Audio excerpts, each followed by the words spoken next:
Hello everyone, Pratap Patil academy या YouTube चॅनलवरती तुमचं सर्वांचं सहर्ष स्वागत.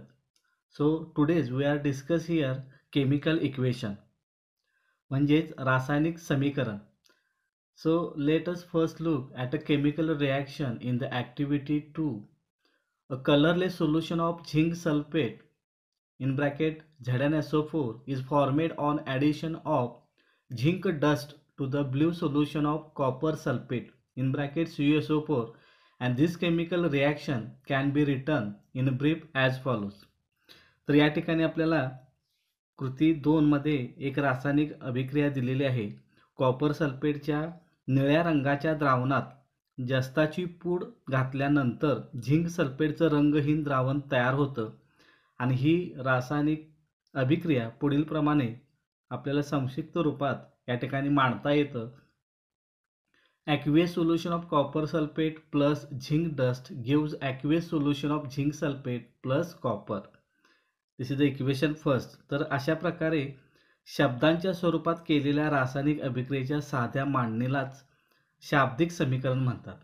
दिस simple way of presenting a chemical reaction in words is called a word equation. A word equation can be written in a further condensed form by using chemical formulae as follows. तर हेच शाब्दिक समीकरण जे आहे शब्दांच्या स्वरूपात किंवा शब्दांचा आधार घेऊन केलेलं जे समीकरण आहे त्याला आपण शाब्दिक समीकरण म्हणतो आणि हेच शाब्दिक समीकरण अजूनही संक्षिप्त रूपात आपण लिहू शकतो आणि यासाठी आपण त्यांच्या रासायनिक सूत्रांचा वापर करायचा आहे. तर CuSO4, Zn, ZnSO4, Cu हे काय आहेत तर त्या जे काही शब्द आहेत त्या शब्दांचे काय आहेत रासायनिक सूत्र आहेत. तर या ठिकाणी CuSO4 plus Zn gives ZnSO4 plus Cu. तर कॉपर सल्फेटच्या निळ्या जलीय द्रावणामध्ये जस्ताची पूड मिक्स केली असता त्याच्यापासून झिंक सल्फेटचं रंगहीन द्रावण तयार होतं आणि कॉपर त्यातून बाजूला होतं.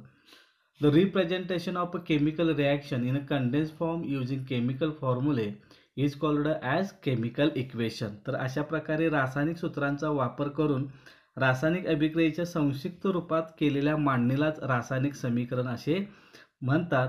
आता वरील समीकरणामध्ये कॉपर सल्फेट व जस्त ही अभिक्रियाकारके आहेत आणि त्यांची एकमेकाबरोबर रासायनिक अभिक्रिया झाली असता संपूर्णपणे वेगळे गुणधर्म असलेले तांब्याचे कण व रंगहीन सल्फेटचे द्रावण म्हणजेच ZnSO4चे द्रावण ही उत्पादिते त्या ठिकाणी तयार होतात. अभिक्रिया होताना कॉपर सल्फेटच्या अभिक्रियाकारकामधील आयनिक बंधांचं विभाजन होतं तसेच ZnSO4 या उत्पादितातील आयनिक बंध अभिक्रिया होताना तयार होतो. तर अशा पद्धतीनं या ठिकाणी यामध्ये अभिक्रियाकारके उत्पादिते यांची मी तुम्हाला या ठिकाणी नावं सांगितलेली आहेत. तर त्यांच्यामध्ये आयनांची देवाणघेवाण होऊन या ठिकाणी नवीन बंध निर्माण होऊन पूर्णतः वेगळ्या असणारं उत्पादित यामध्ये तयार केलं जातं. तर अशा पद्धतीनं आपण केमिकल इक्वेशन या ठिकाणी शिकलेलं आहे. केमिकल इक्वेशन म्हणजे काय रासायनिक सूत्र म्हणतो आपण त्याला किंवा रासायनिक समीकरण म्हणतो. आता नेक्स्ट पॉईंट आहे पहा याच्यामध्ये रायटिंग अ केमिकल इक्वेशन. आता रासायनिक समीकरणाचं लेखन करण्यासाठी काही संकेत आहेत. त्या संकेतांचा वापर करून आपण रासायनिक सूत्र एखादं सोडवत असताना किंवा लिहित असताना त्याचा वापर केला पाहिजे. In a chemical equation the reactant are written on the left hand side while the product on the right hand side and arrow heading towards the product is drawn in between them and this arrow indicates the direction of the reaction. तर या ठिकाणी काय म्हटले पहा, जर रासायनिक समीकरण लिहित असताना अभिक्रियाकारके नेहमी डाव्या बाजूला लिहितात तर उत्पादिते नेहमी उजव्या बाजूला लिहितात. अभिक्रियाकारकापासून उत्पादितांच्या दिशेने जाणारा बाण या दोघांच्या मध्ये काढला जातो आणि त्या बाणाची दिशा ही उत्पादितांच्या दिशेने असते म्हणजेच ती रासायनिक अभिक्रियेची दिशा दर्शवतो. तो बाण त्या रासायनिक अभिक्रियेचा काय करतो दिशा दर्शवतो. सेकंड पॉईंट पहा, if the reactants or products are 2 or more they are linked with plus sign in between them. For example, in the equation 2 plus sign is drawn in between the reactant copper sulfate and zinc. Similarly, a plus sign is drawn in between the product zinc sulphate and copper. तर यामध्ये समजा उत्पादिते किंवा अभिक्रियाकारके एक किंवा एकापेक्षा जास्त असतील तर अधिक या चिन्हाचा वापर या ठिकाणी केलेला दिसतो आपल्याला. तर उदाहरण समीकरण 2 मध्ये कॉपर सल्फेट आणि झिंक या अभिक्रियाकारकामध्ये अधिक चिन्ह दर्शवले आहे. तसेच झिंक सल्फेट व कॉपर या उत्पादितामध्ये अधिक चिन्ह दर्शवलेले आपल्याला दिसून येतं. Third point, to make the chemical equation more informative, the physical state of the reactant are indicated in the equation. Their gaseous, liquid and solid state are indicated by writing the letter in brackets small g, L and S respectively in the brackets. Moreover, if the product is a gaseous, instead of G, it can be indicated by an arrow in upward direction pointing upward. If the product formed is insoluble solid in the form of precipitate, then instead of S, it can be indicated by an arrow pointing downwards. When reactant and product are in the form of solution in water, they are said to be present in an aqueous solution state, and this state is indicated by putting the letter aqueous in bracket after their formula. Thus, the equation 2 is written as equation 3 shown as below. तर या ठिकाणी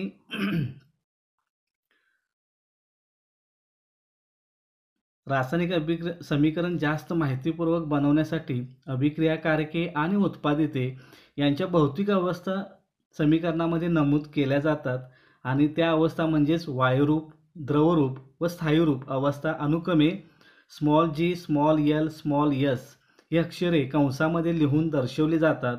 तसेच उत्पादित वायुरूप असेल तर जी ऐवजी बाण काढला जातो आणि त्या बाणाची दिशा ही वरच्या दिशेने असते, म्हणजे त्यामध्ये वायू तयार होऊन बाहेर पडला असा त्या वरच्या दिशेने दर्शवलेल्या बाणाचा अर्थ होतो. त्याचबरोबर उत्पादित अविद्राव्य स्थायी रूपात तयार झाले असेल तर त्याचा अवक्षेप रूपात तयार झाले असेल तर यस ऐवजी बाण काढला जातो आणि त्या बाणाची दिशा खालच्या दिशेने दर्शवली जाते. तर या अभिक्रियाकारके आणि उत्पादिते पाण्यातील द्रावणात रूपात असतील तर अशांना जलीय द्रावण व पुढे ॲक्वियस अशी ही अक्षरे कंसात लिहून त्यांची जलीय द्रावणाची अवस्था दर्शवतात. यानुसार समीकरण 2चं पुनर्लेखन समीकरण 3 या स्वरूपात पुढील प्रमाणे होतं.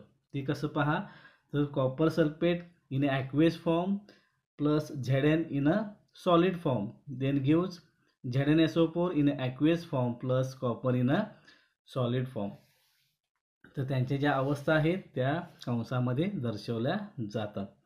चौथा पॉइंट पहा, when heat is to be given from outside to bring about a reaction, it is indicated by the sign delta written above and the arrow that indicates the direction of the reaction. For example, the reaction in which slaked lime is formed on heating limestone is written as follows.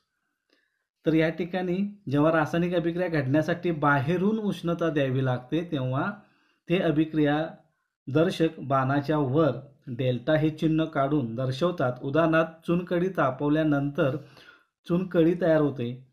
ही अभिक्रिया खालील प्रमाणे दिली आहे पहा. तर त्या बाणाच्या मध्ये डेल्टा हे साइन आहे. डेल्टा या चिन्हाचा अर्थ होतो की ती रासायनिक अभिक्रिया घडून आणण्यासाठी बाहेरून उष्णता दिली गेलेली आहे. Similarly, the fact that heat is released during the reaction between the aqueous solution of copper sulfate and zinc dust is indicated as follows. तर ह्या ठिकाणी कॉपर सल्फेटच्या निळ्या द्रावणामध्ये जस्ताची पावडर टाकली असता उष्णता निर्माण होते आणि ही उष्णता हीट या शब्दामध्ये लिहून देखील अशा पद्धतीनं दाखवलं जातं. त्यासाठी इक्वेशन 5 पहा, समीकरण क्रमांक 5 पहा, म्हणजे त्या ठिकाणी तुम्हाला लक्षात येईल.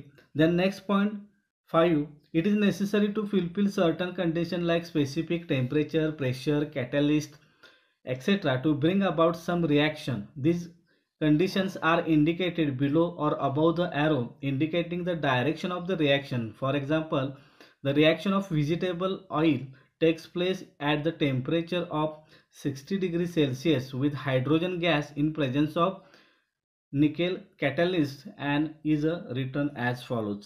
तर काही अभिक्रिया घडून येण्यासाठी विशिष्ट तापमान, विशिष्ट दाब, उत्प्रेरक इत्यादी अटींची पूर्तता होणं आवश्यक असतं आणि अशा अटी अभिक्रिया दर्शक बाणाच्या खाली किंवा वर दर्शवल्या जातात. उदाहरणार्थ वनस्पती तेलाची 60°C तापमानाला निकेल या उत्प्रेरकाच्या सान्निध्यात हायड्रोजन वायूबरोबर अभिक्रिया होऊन वनस्पती तूप तयार होतं आणि ही पुढील प्रमाणे आपल्याला दाखवलेले आहे. पहा, पुढील पानावरती ही अभिक्रिया दिलेली आहे. Vegetable oil in a liquid form plus hydrogen in gaseous form which here 60 degrees Celsius temperature required to carry out this chemical equation. Then another nickel catalyst also is required and to form vanaspati ghee. Here 6 point is a special information or names. 6 point special information or names of reactant product are written below their formulae. For example, copper on reaction with concentrated nitric acid gives reddish colored poisonous nitrogen dioxide gas. तर यामध्ये अभिक्रियाकारकाविषयी किंवा उत्पादिताविषयी असणारी विशेष माहिती किंवा त्याची नावे त्यांच्या सूत्राखाली लिहितात. उदाहरणार्थ तांब्याची सहज नायट्रिक आम्लाबरोबर अभिक्रिया केली असता तांबूस रंगाचा विषारी नायट्रोजन डायऑक्साईड वायू तयार होतो. आता या ठिकाणी काय केलेलं आहे पहा, तर कॉपर घेतलेला आहे इन सॉलिड फॉर्म आणि त्यानंतर HNO3 नायट्रिक ॲसिड सहज नायट्रिक ॲसिड घेतलेला आहे. त्या दोघांची रासायनिक अभिक्रिया झाली असता काय तयार होतं, तर विषारी नायट्रोजन डायऑक्साईडचा वायू या ठिकाणी तयार झालेला आपल्याला दिसून येतो. तर याच्यामध्ये however on reaction with dilute nitric acid the product formed is a nitric oxide gas. तर या ठिकाणी पुन्हा त्यांनी म्हटले बघा, परंतु तांब्याची विरल नायट्रिक आम्लाबरोबर अभिक्रिया केली असता नायट्रिक ऑक्साईड हा देखील वायू या ठिकाणी तयार केलेला आहे. तर या ठिकाणी सुरुवातीला सहज नायट्रिक ॲसिड आणि कॉपर यांची रासायनिक अभिक्रिया घडून आलेली आहे. त्याच्यामध्ये देखील विषारी नायट्रोजन डायऑक्साईड वायू तयार होतो. पुन्हा विरल नायट्रिक ॲसिड बरोबर कॉपरची रासायनिक अभिक्रिया केली असता त्या ठिकाणी नायट्रिक ऑक्साईड तयार झालेलं दिसतं. 2NO असं लिहिलं पहा त्याच्यामध्ये आणि वरच्या अभिक्रियेमध्ये 2NO2 असं लिहिलेलं आहे. तर अशा पद्धतीनं कोणतेही रासायनिक समीकरण लिहित असताना या 6 मुद्द्यांचा वापर या ठिकाणी केला जातो. धन्यवाद.